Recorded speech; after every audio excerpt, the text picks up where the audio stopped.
Hey, and welcome back to another episode where myself, Richie Bra, and Daniela Del Carpio, we talk through some of your Q&As. So some of you have been sending some questions in to myself and to Daniela, and we're going to go through them today. But firstly, Daniela, how are you, and how has your second week of January been? I'm good, thank you, Richu. Second week, it's been slow, slowly getting back on track with everything. Been enjoying the weather. It's been so nice and hot here in New Zealand, but a little bit too hot. Like I wasn't able to sleep at all last night because it was just boiling hot. The fan was on. Like I was wearing just shorts, a singlet, and I was like, oh my gosh, it's way too hot. I cannot sleep. But yeah, no, it's been great. It's been great. I can't complain, just slowly getting back on track. But what about you? How's your week going? Okay, so firstly, it's week two. I feel like we're getting back into things now. And I said this to everyone. I said it to myself and I said it to my clients as well, that this week is the real week, and last week was almost like the practice, the lead Mhm. up, you know. Yeah. But yeah, things have been slow in that aspect, still getting back into things, even for myself, just ticking boxes, getting back into the training, getting back into a routine, into a schedule. And if I talk on the weather, firstly, can I say that your tan looks amazing? And It's second, been hot. It's been hot. I'm literally dressed like I'm on the ski slopes. Like I've got so many clothes on. I mean, I'm indoors right now. I'm wearing a Mhm. hoodie. I actually feel quite comfortable like this, but I'm walking to the gym, from the gym, walking around town where I can. But yeah, I'm like, it's cold. It's like, I don't know. Do you guys use Celsius or Fahrenheit? Celsius. Okay. So it's kind of ranging between like -1 to 3. And at Wow. push, we might be about 5 degrees. I think right now it's about 1 degree outside. So it's close. One It's degree. Wow. yeah. Is that cold for you guys? Very cold. Yeah, because right now I think it's like 27, 28 degrees. That's like a So it's world, like nice and warm. Yeah. world away from me. Yeah. So I Yeah. basically I put on Daniela I've got my gym clothes on, and then I put on overclothes, so like a onesie over the top. And Yeah, then I saw a picture of that on your Instagram. yeah, and then I pack my trainers, my workout trainers in my bag. So I've got like indoor trainers, and then I wear my big furry walking boots, and I just get the shit. Wow. Yeah. And how That's about crazy. yeah, yeah. Wow.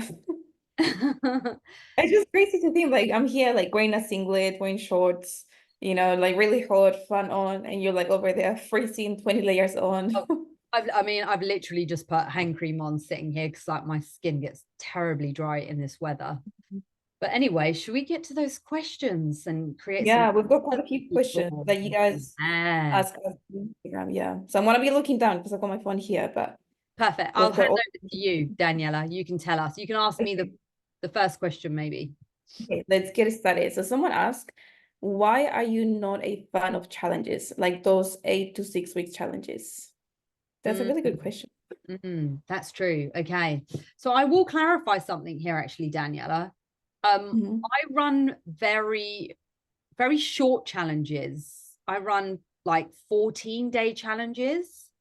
And we all know that 14 days, it might be enough to sort of see how things are going, especially if you're like new to fitness, or, it's a small enough window to see if what you've been doing yourself is working or if it's been challenging you. It's also really great for helping with like motivation. And another thing that I found is that although it's 14 days, everyone can agree you're not going to get a huge amount of changes. You're not going to get a transformation in 14 days. Whereas, in my opinion, when you are getting people that are presenting 8 week challenges, because that is the running thing at the moment, and these are paid challenges. People are paying for this 8 week challenge. It's a cookie cutter plan. There's no personalization. because they are done by, look, much well-respected, a very large volume of following on Instagram, almost you could say like big influencers in the industry, that they probably likely have a team of people running these challenges for them, even though that they might be the poster girl or the poster boy for this actual challenge. And the issue with this, everyone's given the same plan. So if you've got a knee injury, if you have got something that you're physically unable to do. So some people, Daniela, do not enjoy squatting, for example, for whatever reason it might be, or maybe they don't like, I personally don't like a pendulum squat. No, maybe depending on some hack squats, they don't work with me, like the actual fixed machines.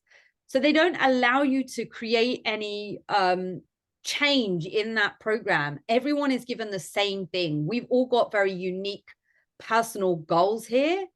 So they might give you the fitness stuff, but what are they doing in the way of providing you with accountability, providing you with like actual education that's going to benefit you and it's going to help improve what you're doing? And what are they going to do about your nutrition? Like, are they looking at your meals? Are they looking at a structured plan that you and coach have created together? Because Daniela, I understand you're a fan of meal plans, but you work with your clients to create them. You find out what they like to eat and how to create that together. And whereas me, I'm a fan of flexible dieting. So it's just like finding out. And again, for Daniela and I, we might also interchangeably swap some of those things. So Daniela might do flexible dieting for some of her clients. She might do a meal plan for some. She might do like pictures for others, accountability. Whatever it is that we choose to do has to suit you, the client, and it has to work. It's a relationship that we're building together on an 8-week challenge that you have put money down for. You are getting a generic plan that, to be fair, you could find off Google. You could go in and YouTube and find the best 8 exercises to do, because they're all the same exercises constantly. And yes, we know that the same exercises repeated are beneficial for you making progress, but there's zero personalization. We ask you, Daniela, is there anything that you can add to that? Yeah, I feel like I've got so much to say. Like you said, like the approaches that we have as coaches, every coach will have a different approach. But I think the main thing is just working with the client, because the client is gonna be the one following that meal plan or having that flexible diet, whatever approach we take, I feel like that doesn't matter. But as long as you communicate that with the client, and you and the client, so the coach and the client are on the same page, I think that what makes the relationship stronger and what makes this thing actually work. Because you know exactly what she wants, what she or he wants, exactly how much they should be eating, know exactly when to decrease the calories or increase the calories depending on what's going on. If they're going out somewhere, they can always message you to get help, like, hey, I'm going to be eating at this restaurant, what's the best option for me to eat from this menu? Having that one-on-one approach, it makes a huge difference. But I think with the challenges, like 6 weeks, 8 weeks, if you have been following me for a long time, you already know, like, I'm not a fan of those challenges at all. And there is some why. Just like how you mentioned, they're not personalized. They're just cookie cutters, copy and paste pretty much for everyone. They don't really give you that support that you need, because there's so many people in that challenge. You don't really get to interact with the coach one-on-one. You get a reply from customer support, which we're saying, they're big coaches, but you don't really get that one-on-one approach with a coach. You get into this mindset of, I'm gonna go hard out for like 8 weeks, 6 weeks, lose all that body fat, and then what happens after? It's always what happens after that I'm really, really concerned about, because so many people can develop like very unhealthy relationship with foods. So many people can develop very unhealthy relationships with training as well, not just nutrition, but also the training. It's just more like the mindset shift that you have during those 6 to 8 weeks. Not too much the physical changes that you're gonna get, but it's always like what's gonna happen after. It kind of reminds me of like bodybuilding. When you go on that like cut phase for 12 weeks, it can be 16 weeks, whatever the time is, but it's always consequences after. You're gonna be looking amazing. You're gonna lose that body fat. You're gonna get that six pack. You're gonna be looking amazing for those pictures. Maybe you're gonna get the prize if that's what you want. But is that worth it? Like, is that really worth it? You know, sacrificing everything and so much for that very short period of time, for then after you're gonna gain that weight back. Because most of the time that's what happens. People just regain that weight because they wanna the challenge is finished, so I can now eat whatever I want.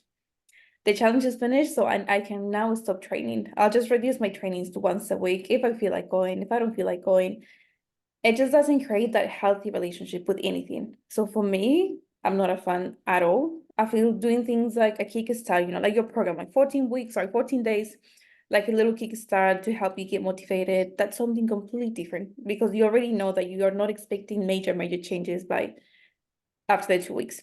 But with challenges like this, you already know that you're promised those results and you already know that it's gonna be so messy after the challenge. So yeah, I will never, ever suggest that. And even when people come to me, I have so many clients and come to me and they're like, I used to do so many challenges and now I don't have a healthy relationship with food. I'm always thinking about food, like the whole day, and I'm just thinking about food. I'm worried about eating something. I feel guilty when I eat something, when something is bad, when something is good. The approach was very, you know, generic. It was very boring. Now I'm afraid of incorporating more things to my diet. So yeah, I would say 100% no, I'm not a fan. And those are some of the reasons why I wouldn't recommend it. Could do a whole episode on this topic. Honestly, And there's so many things again that you've mentioned on top that, yeah, definitely agree with.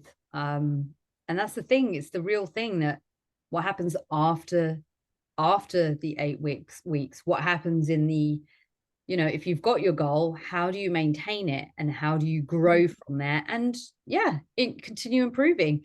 And also, Danielle, I really like the fact that you mentioned, you know, they're going to get the fat loss and they're going to get the goals, they're going to get the outcome that they were looking for. And the relationship that they're going to be creating with food, we all know about that, right? Everybody bangs the drum on that. What about the relationship with exercise? Because exercise, is it only used is fitness only used as a tool to get shredded or to get fat loss or to get looking toned or whatever those goals are? Is it only for that? Or should we be exercising and training regardless to help the very unsexy facts of things like living a long, healthy lifestyle? We should do it. Just as we breathe, we should do it. Exactly. And that's why with the challenges, people feel like I have to work out. You know, my challenge, it's gonna be over in the next 2 weeks. I have to make my sessions 5 times a week. I have to get my cardio done. And it's that mindset of, you know, I have to get it done. And they don't really say like, I want to get it done because I want to feel good. I like training. I enjoy training. And that's what I'm saying. Like, if you want that relationship, go ahead and do it. Trust me, after a few times of you trying, or maybe after the first time of you trying a challenge, you're gonna regret it. And then you're gonna be like, you know what? Maybe I should try something a little bit more flexible, more like a realistic approach. But don't wait for that to happen. Like something I learned yesterday, it was like, you know, success leaves clues, but also failure leaves clues. Because successful people, we want to be like them, so we copy what they do. But we also want to learn from failures. Because if people fail, and if so many people fail with the same thing, that's telling us something. So why go and do the same mistake? Why, you know, go and try the same things if we already know that's going to fail? If we already know those challenges or those approaches don't work. So always think about those things, not just the success, but also the failures. Yeah, that's a really good thing for you guys to think about.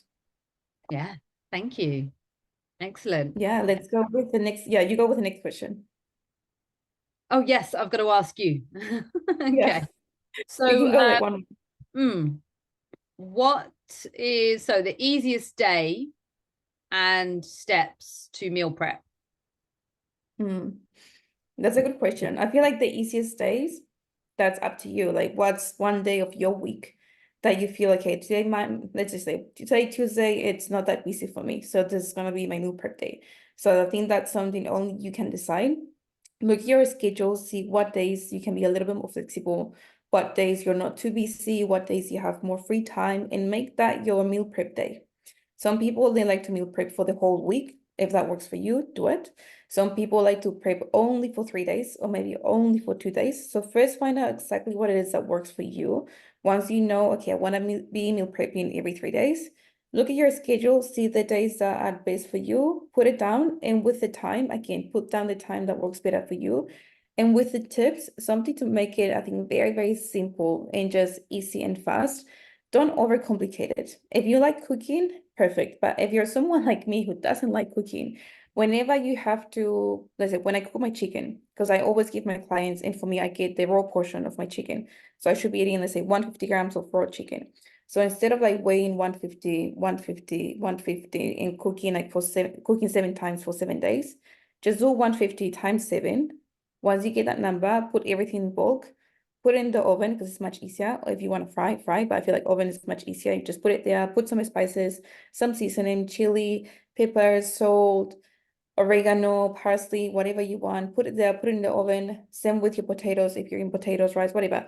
But just cook in bulk. That's gonna save you so much time, so much energy. It's nice and simple. If you have an air fryer, that's even gonna make your life much, much easier because you just chuck everything in there, boom, close, done. Just keep it simple. I will say that's the biggest thing ever. You don't have to eat fancy. You don't have to add so many things. When you try to be too fancy or add too many things, that's when you fail because it gets hard, it gets complicated, it gets too much. You're going to stop and you're going to stop being consistent. But if it's nice and easy, perfect. And I think another tip that I will give you guys, in my opinion, and something that has worked for me and most of my clients, it's eating the same thing for the whole week or even 2 weeks, even 3 weeks, even 4 weeks. Some people like to change it up every single day. If you have the time to cook, do it. But if you're complaining that you don't have the time, just stick to something for at least 1 week. Second week, change it up. The other week, week 3, change it up. Just make it easy. Just make it easy for you. But what's something that you will suggest? I think that's really important, all of those things. And actually, I do not like food wastage. We're like really Mhm. against that. And I think when people start adding in new recipes every single day, let's say you had all the time in the world because, you go to the gym at 6 in the morning, you go to work, it's 9 to 5, you've got the evening, you watch a Netflix, you make your meal and you enjoy your time with your partner. Fine. That's absolutely fine. But if you were to cook everything like a menu every single day, something different, it's going to be hours and hours of cooking. You need a little bit of this, a little bit of that. And the next minute, you've got a whole load of food that you're not going to be using because it's going to spoil. And that's the thing also with doing like humongous shops as well. Like part of the meal planning process is actually knowing what you need to buy in the supermarket. So Yeah. before you just go, oh, I'm just going to do my weekly shop and you buy everything, actually find out what you're actually going to use, what you're going to cook, what you're going to need. And so similarly to you, Daniela, I'm not the greatest fan of cooking. I'm all about hacks and tricks. And for me, I will have a couple of meals the same, like maybe 3 or 4 days. I repeat Mhm. that because yeah, you can use that part for that day, that for that day, that for that day. Most of the Yeah. food packaging we buy is usually packaged up for like 4 people. Now, if you're cooking just for yourself because you're the only one who's on like thinking about their maybe you live alone and you cook for yourself and that's it. If you were to just make a new meal every day, you just end up with loads of food wastage. So that's my first thing. Know what you want to cook, track it all, be specific, and then just repeat the process, cut and paste. And even saving days. One of my clients actually said that she's going to go through her own diary and have a look at some of the meals she's previously made and repeat them and give herself Yeah. almost like a bank of calories so she always knows what that is. And I think that's also really important as well. So if you are someone that does calorie macro tracking and stuff, even on the free version, MyFitnessPal, you can actually save your meals. So do your Yeah. meal whatever day it is, save the meal. You're eating the same meal for 4 days.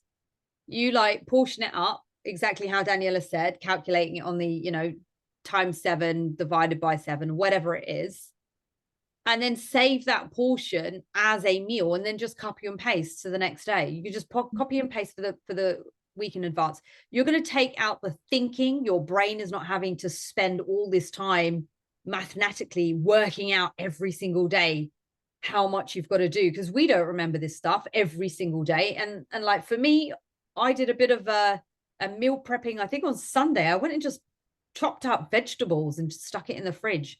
I've got the benefit that where I am right now in life, and if this is you, that staying, you know, and you're in a position where you can eat meals from home, or you can just take a packed lunch out, or whatever it is, you've got the ability to just even have a few little bits prepped to kind of then use those in your meals moving forward, just changing the flavoring. You know, Daniela, I've actually suggested this to a client, and she categorically told me eating food, even as much as a day old, makes her feel sick. And I get it. Yeah. Some people are like that, which also Yeah. comes to, if you're talking about meal planning and meal prepping, it doesn't work for everyone. Don't make yourself. I don't currently do that. I'll eat the same thing in repetition just by prepping a few different bits of veggies and stuff. But I don't do a whole Sunday where I cook. I did a few years ago because my job back a few years ago was working in London, and I had no choice. It was like, you get up at the crack of dawn, you travel, you take your food in the bag. I think I had breakfast, lunch, and pre-workout snack in my bag ready. So as soon as I got off the train, I go straight into the gym. But I had to have my food ready. I can't grab and go. You just, you know, if you've got things, you're going to save money like that as well. Meal prep. Yeah. Yeah. Anyway. Yeah. I like what you mentioned about knowing exactly what ingredients to buy when you do your food shopping. I think that's a really good point, because sometimes like, you don't really want to keep going to the supermarket every single day. I forgot to buy the rice. I forgot to buy the potatoes. Like it can be so annoying having to go every single time. Like even if it takes you 5 minutes, it's 5 minutes out of your day that you can be doing something more productive. So I will suggest, like you said, like write down everything that you need for the week. Go shopping, buy everything that you need, try not to miss anything. There always might be an occasion that, you know, something comes up, you need to go again. But if you can just save your time from going every single day to get something, that's a really good thing to help you. And also with your vegetables, that's the one thing that I wouldn't suggest if you're someone who preps for the whole week or 3 days or 4 days. That's the one thing that I wouldn't really suggest prepping for so many days in advance, just because by day 3, day 4, those veggies are going to be so soggy. They're not really gonna taste too nice. So with everything else, it's fine. But I feel like with veggies, prep it on the day, or get some salads and just on the day quickly, bam, bam, cut it, put it in your container, take it to lunch, take it to work, sorry. Dinner time, you can just make it on the day. It takes you literally 5 minutes to prep those veggies, put in the air fryer, or just make some salads. Just those things, make it on the day. Everything else you can prep for a few days in advance. And I was gonna say something else that I forgot. Okay, it's gonna come to me soon. But I was gonna mention something else. It just, I don't know. Okay, I forgot. It will come to me. But I was going to say on the veggies, when I say prep your veggies, I literally just take them out of the packet and I wash them, and then I put them in another tub.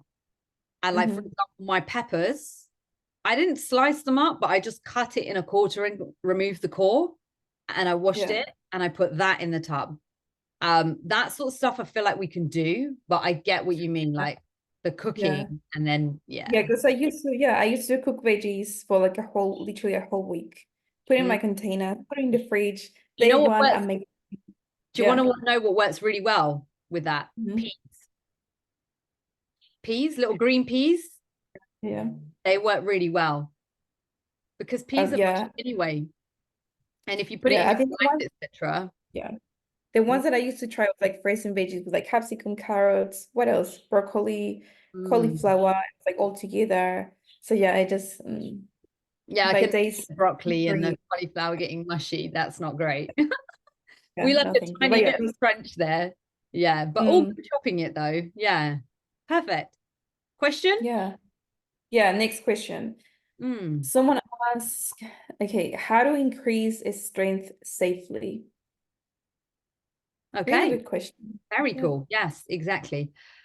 So I think the first thing that we have to address, so let's say that this strength safely is you, meaning that, you know, whether you're using weights in the gym or at home, you need to be progressing your weights, and that's something to really, you know, to run home that is important.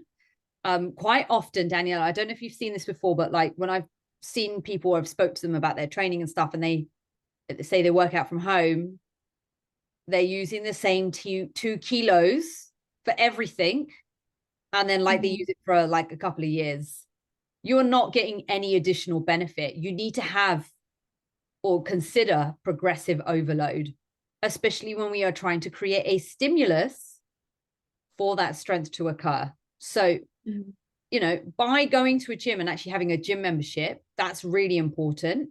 Secondly, to that, one of the things with progressive overloads is I like to look at it as almost like I want to say a 4-step process because that sounds cool, but it could be a number of steps. Like, yes, you want to increase the weight, but you don't want to do that every single time you go and visit that exercise, because you need to learn the exercise. You need to acquire the skill for it. Then you need repetition to get good at it. Then you need to think about technique. And then once you've thought about that, then you need to think about pushing those extra reps. And then when you feel as though you've considered all those things, then we increase the weight, we increase the strength. And I think by following that formula, that level of steps, that's what's going to help you address safely. Also, I would probably say when people worry about strength training and being safe, they're more likely to injure themselves when they put the weights back or when they move the weights awkwardly, as opposed to doing the actual movement. You know, very rarely, and to be fair, Danielle, I'm sure you can agree with this, like, again, I'd sound stereotypical, but you've got young boys in the gym, even older guys, and they're on the bench press and fling goes their pectoral muscle because they are lifting so ridiculously heavy. They're trying to impress their friends. They're lifting past their ego. And like when we talk, ladies, about mindset, we're always like, okay, I can do it. They're like, yeah, I can do it. I can lift more than everyone. So yeah, and they don't even warm up. They just go straight to the 200 kgs for the squats, for the chest press. No. Yeah. And also putting your weights back. It's so important. Yeah, like even just like, I'm trying to think of the scenario. I think it was someone told me that they did the exercise and they were fine, and they tweaked their back by pushing or rolling the barbell. Like, you've got to be so careful. So it's not just the exercise that we've got to be strong at, it's also thinking about how you put those things safely. Like today, Daniela, I was in the gym earlier and I was doing my RDLs, and I'd used a prefixed bar. And it's one of those ones where you have to lift it to twist it to put it on the rack at the right level. And so obviously I'm working to, you know, my fatigue, if you like, and I'm pushing out my reps. And then when I finish, it was my last set, it was my last few reps. Rather than go straight off to put it back, I finished it, I put it down on the floor. I took a breath in, I breathed out, I like composed myself, and I went, right, okay, let's lift it strong, carefully rotate, and then put it back. So it's all about those little things, I think, that matter more. People also injure themselves tripping over dumbbells left awkwardly in the gym. It's so we're thinking about safety in the gym. It's not just here's the exercise, me moving safely. It's all about the bits that we do in between. Yeah, that's a really good point. I feel like not many people think about that. They just worry about the technique, which is amazing. But yeah, those little things like putting the weights back, putting the dumbbells back, or when someone is, or also with the barbell, like when you do the Smith machine and you have the bar right there, if you're doing, say, shoulder press, and then you get up and you're like, boom, you knock your head with the bar. Like that has happened to me so many times. But something I want to mention, you mentioned earlier about like the home workouts. I think if you're someone who's doing home workouts, just be realistic and understand that if you only have those weights at home, if you only have very little equipment at home, you're not able to get stronger just by using that. If you've been doing that for the past 2 years, 3 years, like you said, like You have to be realistic. If that's the only thing that you can do, keep doing it. We don't want you to do something that is not, something that doesn't work for you, but just be realistic with your goals.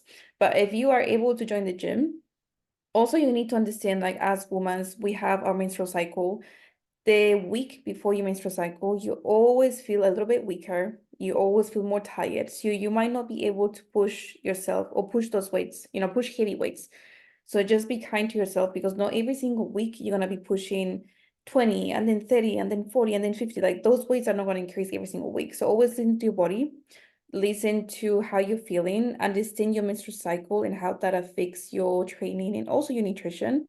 And another thing I will say is, like, if you are stuck in that, let's say 10 kgs for your shoulder press, it's been already 2 months, 3 months, and you feel like you're not able to push a little bit heavier, what's going on? Something that I will say is play around with the tempo. So Mm. how fast, how slow you're doing that exercise. So if you're stuck with 10 kgs, drop the weight to 8 kgs or even 6 kgs, but just go a little bit slower with the movement. So instead of just going up and down, up and down, up and down, do it like a tempo of like 3-1-1. So like 3 seconds up, hold in 1 second, and then 1 second down, or play around with that. But just doing that and taking your time and going slower in the movement, that's going to help you to progressively build more strength. And Mm. then with time, you're going to be able to push 12 kgs and then 14 kgs and then 16 kgs.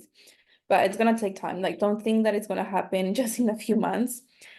Building a strength takes a lot of time, and always just worry about your technique. That's something that you mentioned, Richu. Your technique, your form has to be like the number one thing, because there's no point of you lifting heavy weights if you're not doing the exercise correctly. You're just going to injure yourself, and so many things can happen. So focus on your technique first, and then worry about increasing that strength. And if you're stuck, ask for help. Like, don't try to do everything by yourself. Sometimes we feel like we need to do everything by ourselves. Like, if you are stuck, ask a trainer at the gym, ask someone online that you like, a coach. If you have a coach, ask your coach. Like, don't just feel like you need to be the one like doing everything by yourself. But yeah, that was a really good question. Thank you guys for asking that question. I think it was great. I think there were so many Yeah. different areas we could take that to.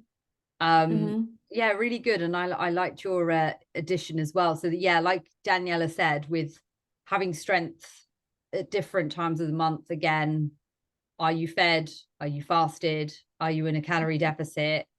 Again, everyone will experience it differently, but know what your menstrual cycle is to you and how to manage that. And then also the slowing down. So like for anyone listening, yes, it's great lifting and pushing the weights, but there is definitely a lot of benefit in working through different, parts of the movement. So to break it down, we would call it like the eccentric or the lengthening phase of or a slowing down phase of the exercise. There's so many different things to play around with. The list is endless. We could have a podcast on every single question that you guys send in. This is so good.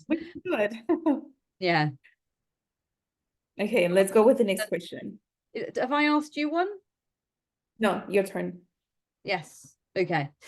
This is a good one. How are Mhm. you for time, Daniela? Yeah, we've got time. Okay. Let's do like 2 more questions. Okay. Is it okay to train on an empty stomach or best to train after a meal? Mhm. That's a Mm, good question. I feel like every single question is a good question.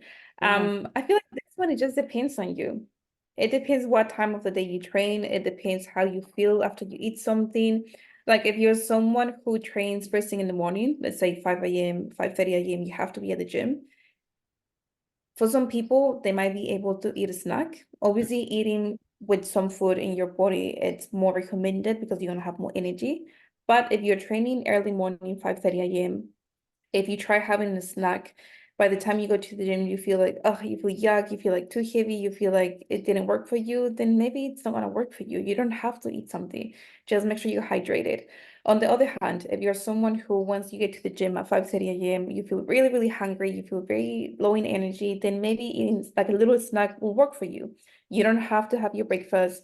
You don't need to wake up 3 a.m. or like 3:30 a.m. to have your breakfast and then go to the gym. Just have something very little, easy to digest, like some rice cakes with peanut butter, banana with peanut butter, just something very, very simple to digest. Have that by the time you drive to the gym. Hopefully that's nice and digested and you can do your workout, have that energy, and just make sure that you are well hydrated.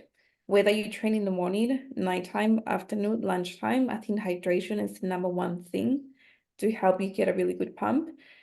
And with the food, again, just depends what time you train. But if you train at 3 p.m., obviously by that time, hopefully you already had your breakfast, maybe your snack, your lunch. So you had some meals in your body, so you had some energy in your body. I think that's good because you're gonna feel more energized. But yeah, it's just depends. Like I feel like it's different case to case. It's not like one answer for everyone, or it's more ideal that you do this and not do that. It's just what works for you, what works for your schedule, what works for your body type, and what works with your routine. But what's something that you will suggest? Yes. I think with the whole training on an empty stomach, it really depends. So, Daniela, I have to ask you this. Being in this industry as long as we have done, do you get meals in quite late? Do you end up Yeah. eating quite late often? Right? Same Yeah. here. Like it could be like 9, 10 o'clock at night and you're having your dinner, right? Same Mhm. here. If that is the case for you, guess what? You are in a position where that stored muscle, that stored food, that energy, it's in your body. You can utilize that stored glucose in the morning. You can use that energy. Like you'll be fine. If you stopped eating the night before at like 4 p.m. and then you wake up at 5 a.m. in the morning, I'm sorry that I think you might need some food. And even if it That's makes you feel sick, like one of the things that I think is quite good at helping you have a little bit of something, because I'm not a great fan of people that go, I'll just have a banana, because I feel like with a banana, it's just, you've just got fast carbs in there. There's nothing in there that's acting, slow, and energizing in a sense that's going to sustain you through your workout. And this is where something like oats is beautiful. I mean, oats is brilliant. So like what I would do, and I've sort of, it's the tiniest amount. You might laugh at me, Daniela, like literally 10 grams of oats. that's like this much. Yeah, 10 grams of oats, put it in the microwave, like let it cook up quick, and then 10 grams of protein powder, and then add in your, like for me, almond milk, add in your almond milk on top, and then give it a good whisk. I mean, that's perfect. And you can add a few bits of fruit in there as well. Yeah. And if you're a peanut butter fan, you can add a little smidge of peanut butter in there.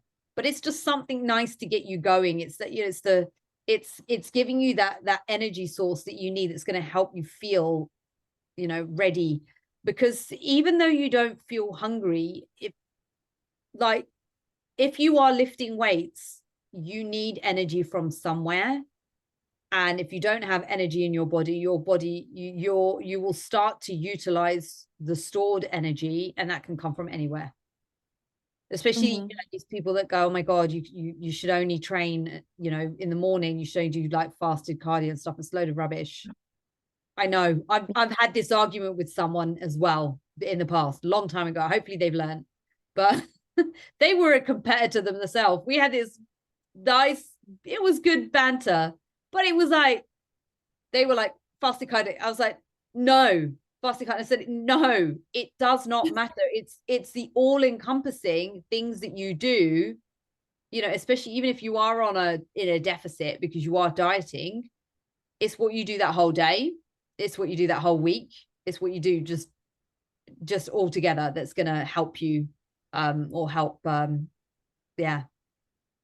Yeah, I think with the fasted cardio, that's something that I used to believe. I was like, yeah, fasted cardio first thing in the morning is gonna help me burn more calories. It's gonna Mm. help me burn that body fat. And I will wake up, fasted, go to the gym, do my cardio, 30 minutes, 1 hour, get really sweaty. And I was like, yeah, I'm gonna burn more body fat. But like you said, it's not the morning cardio that's gonna help you burn that body fat. It's what you do the whole day, what you do the whole week. But I like what you mentioned about like if you eat something at night, the night before, like 10 p.m. like us or 9 p.m. Yeah, if you have a good meal, you should Yeah. be fine if you work out first thing in the morning, like 4 a.m., 3 a.m., sorry, 4 a.m., 5 a.m. That's something that I do right now. Like my last meal is usually, it changes. Sometimes it can be 10 p.m. Sometimes it can be a little bit earlier. But then I wake up early, 5 a.m., drink my aminos, my electrolytes. What else? Aminos, electrolytes, my creatine, drink everything, go to the gym, and then I'm fine. I've got the energy, get my workout done, and then come home. And then in my car, eat something really quick. I think that's very important as well. Make sure you eat something after. Don't wait 2 hours after your training session to eat something. If you can have something straight away, do it. If it's even 20 minutes after your training, get that in after 20 minutes. But don't wait, because I know some people wait to like get to work, shower, get ready, get to work, and then I'm gonna have breakfast. By the time they have breakfast, they're starving, they're so hungry. It's been 2 or 3 hours after the gym They'll just session. pick Like, the first thing they see. exactly. You need that energy. You need to Mhm. recover that energy. Like the only way to recover that is by fueling your body with that food, with your breakfast or with your snack, whatever you're eating, but eat something. Don't be afraid of eating. Okay, good question. Let's go with one more. Okay, this one here, it's not too much about fitness. I feel like this one is more like a personal question. But someone asked, how do you handle disagreements or conflicts in a relationship? Wow, was not ready for this one. Mm. Interesting.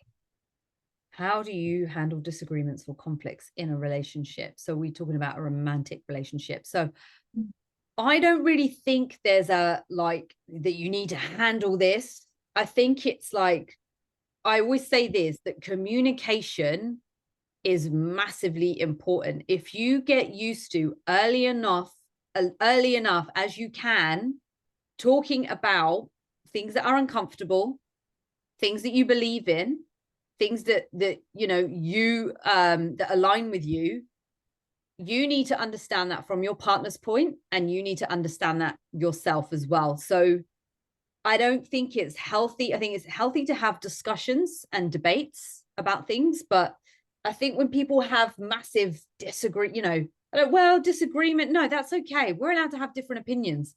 Daniela, you and I have disagreements on Yeah. occasion, not all the time, but on occasion we've talked about different things and you've actually gone, no, actually, I like this.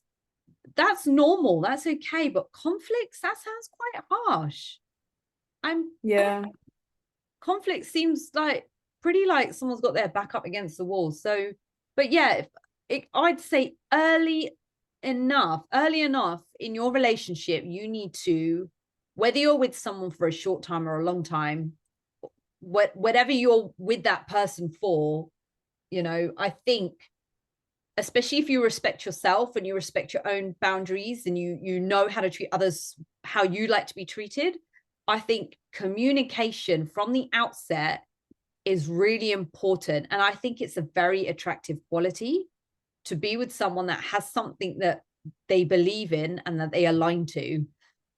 And I think those of you that are listening, perhaps maybe this is something that you can relate to in terms of, if you work with either Danielle or I, it's because, we stand for something and we believe in something.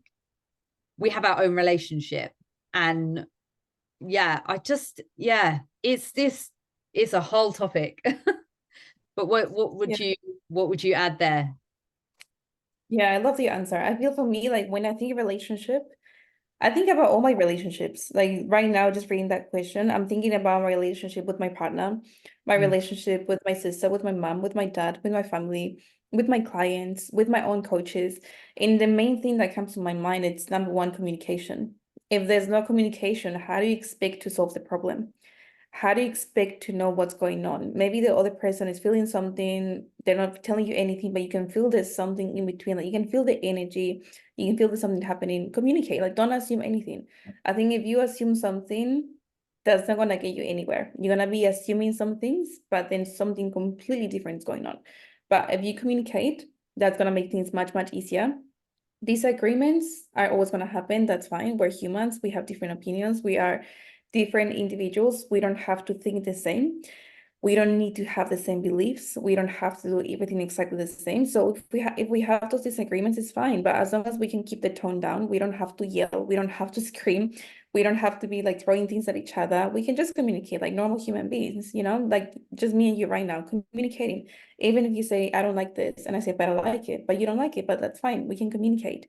And I think if there's conflict, something that I like to do, let's say with my partner, if we are arguing about something, sometimes I just like to tell him like, I don't want to talk about it now. Like, let me, give me some time. Let me think about it because I know if I talk to you right now, I'm gonna go crazy and I'm gonna act crazy and I'm gonna say things that I'm gonna regret. So I'll rather just be like, can we talk about this tonight or can we talk about this, I don't know, tomorrow, whatever time.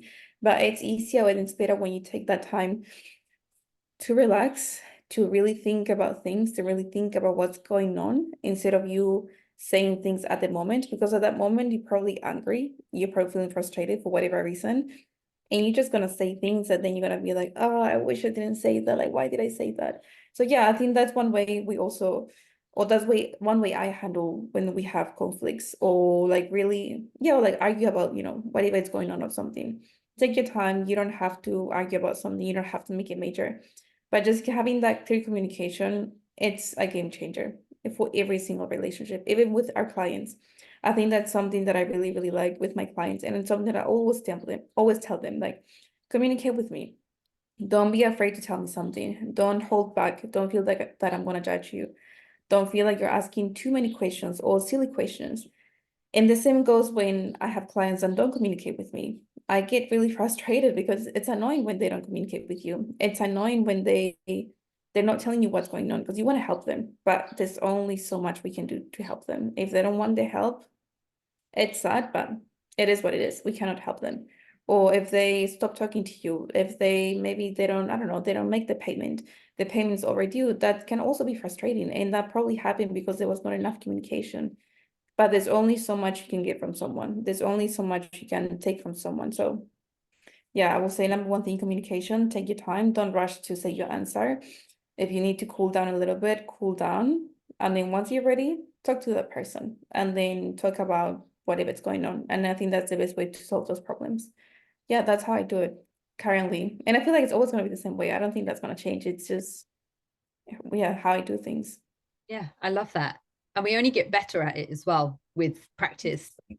And I think we learn this through friendships that we've had, with people that we've worked with in the past, with past relationships, whatever it is. Every day is about learning.